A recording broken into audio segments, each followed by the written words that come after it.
Mūsu nākamā stāsta varone, pensionāra Leontīna Skundze, ir īsta eksperte veselīga dzīvesveida jautājumos. Piemēram, ja viņai vajag zivju eļu, tad viņa nedodas visu uz aptieku pēc kapsulām, bet gan uz zivju veikalu. Bet izskatās, lai kā arī Leontīna Skundze rūpētos par savu veselību un piedomātu pie tā, ko ēd un kā ēd, pamatīgu izaicinājumu veselīgam dzīvesveidam met Rīgas ielas.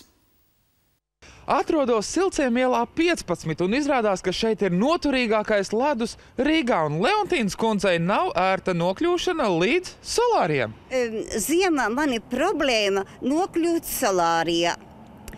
Kad izkāpju no transporta un metrus 30, 40 pirms ieejas solārijā, man nav pamata zem kājām. Proti, tur nav normāla ietve, tā ir apsnigusi, sasalusi, slidena.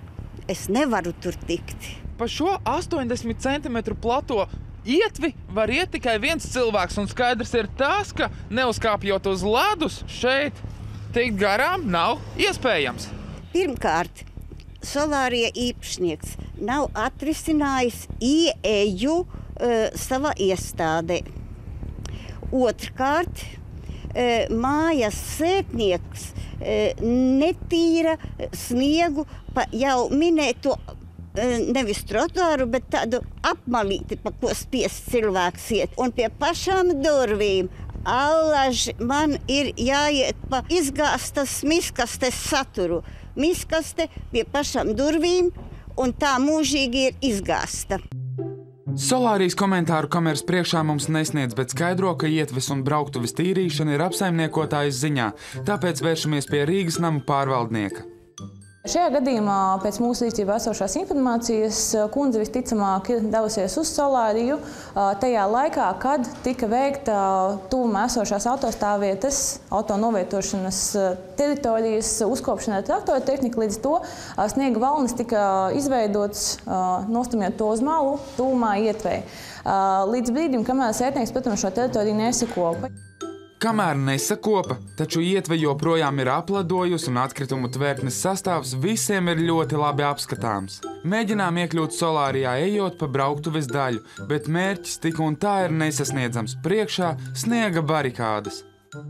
Te gan bija diezgan sniega blāķītis, es atteicos, bet arī, ja tas blāķis nebūtu, es tik un tā... Tas augstums, tad nemēģinām labāk. Jā, drusku par augstu priekš manis.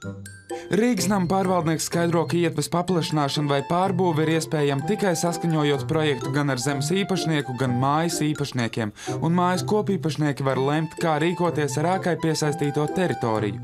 Bet vai tad ledus, sniega kupenus un atkritumus sētniekam nav jāsavāc? Sētnieks arī viņš veic mājas teritorijas uzkopšanu atbilstoši noteiktam grafikam, atbilstoši tam darba laikam. Ja ir kāds brīdis, kad sētniekam ir pusdienu pārtraukums un sniegs, protams, ka varbūt īsa brīdī sasniedz sniegs uz ietvēm, taču neskatoties uz to, sētnieks veic visas nepieciešamās darbības. Aprunājoties ar veikalniekiem šai pašā ēkā, uzzinām, ka sētniecei šobrīd esot veselības problēmas, tāpēc vēlam viņai pēc iespējas ātrāk atveseļoties. Savukārt Rīgas nama pārvaldniekam atgādinām, ka tā pienākums ir nodrošināt, lai apsaimniekotā teritorija būtu sakopta un pieejama.